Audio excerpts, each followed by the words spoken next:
और बड़ी खबर आ रही है, बताएं आपको तवांग झड़प पर इस वक्त की एक और बड़ी खबर। चीन के करीब 300 सैनिकों को भारत ने खदेड़ा।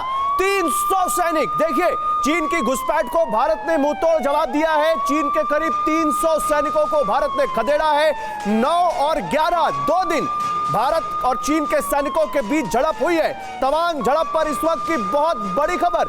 गलवान के बाद भारत और चीन के सैनिकों के बीच एक और झड़प की खबर है। 9 दिसंबर, बीता 9 दिसंबर जब चीन और भारत के सैनिक पेट्रोलिंग कर रहे थे, उसी बीच दोनों देशों के सैनिकों के बीच झड़प। 300 चीनी सैनिकों को भारत ने मुंहतोड़ जवाब देते हुए खदेड़ दिया।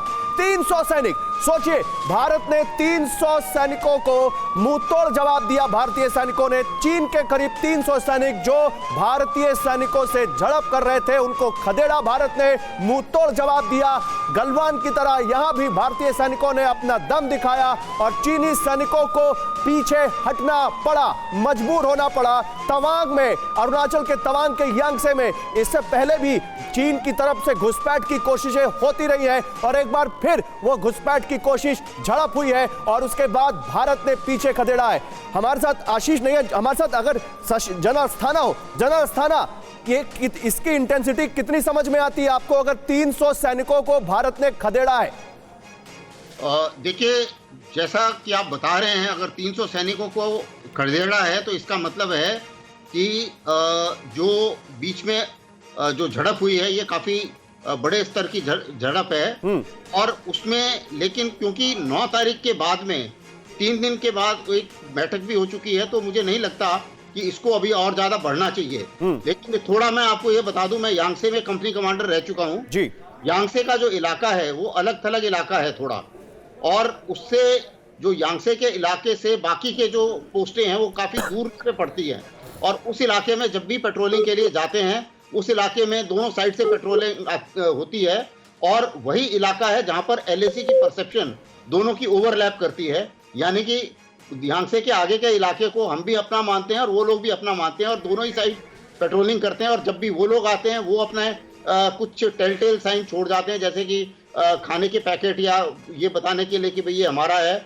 और हम लोग भी जब जाते हैं तो हम लोग भी उसी मुताबिक कुछ करके आते हैं वहां पे, ताकि हमारा जो प्रभुत्व है उस जमीन पर। लेकिन सर, इस बात की अहमियत कितनी ज्यादा बढ़ जाती है कि गलवान के बाद इस तरह की झड़प अभी हम देख रहे हैं। गलवान के बाद इस तरह की झड़प जहां आमने सामने आए हो भारतीय और चीनी सैनिक।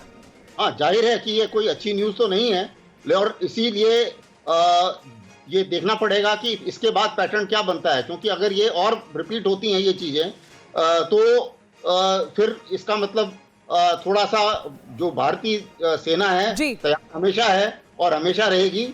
और जब भी ऐसी कोई ये जरूर थोड़ी चिंता पैदा करने वाली खबर है। हमारे साथ यूएस राठौड़ जी भी मौजूद है, उनका भी रुख करते हैं। कर्नल यूएस राठौड़, ये जो घटना है गलवान के बाद, इस तरह की झड़प होना भारत और चीन के सैनिकों के बीच, वो भी उस इलाके में जहां बार बार चीन की तरफ से ऐसी कोशिश की जाती है, लेकिन गलवान के बाद इस तरह का एस्केलेशन हम अभी देख रहे हैं।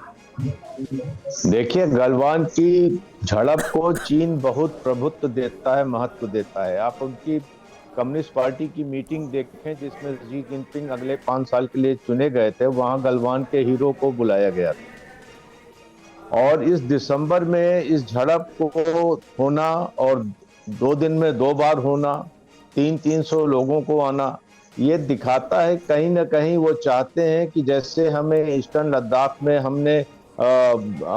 हमको चौकियां लगानी पड़ी, उस तरीके से भारत यहाँ पर भी वही डिफेंसिव पोस्चर अख्तियार करे।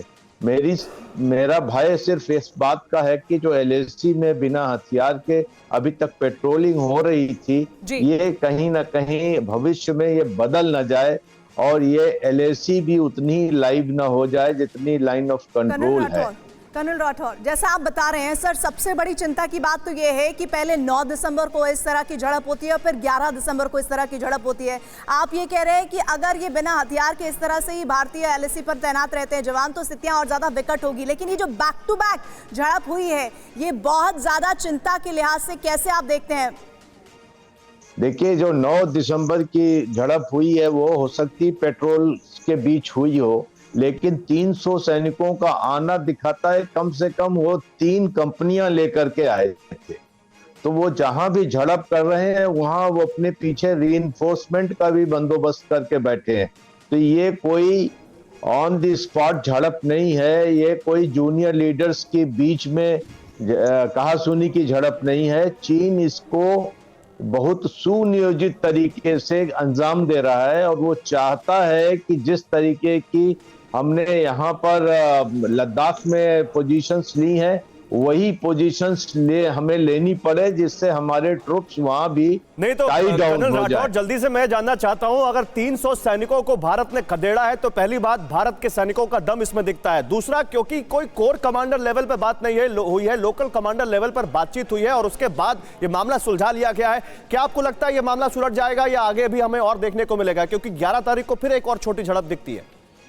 कोर कमांडर लेवल की बात न होने का यह मतलब नहीं है कि ये झड़प छोटी थी या ये बहुत ही कोई माइनर इशू था, ऐसी बात नहीं है। कोर के लेवल के कमांडर के लेवल की बात के लिए दोनों तरफ के कोर कमांडर्स को भी तो मिलना चाहिए। तो ये अगर बात होती कि ये झड़प छूट जाती तो दूसरे दिन ये होना नहीं चाहिए। मैं आता हूं, देखिए आप लोगों से लगातार बात करते रहेंगे।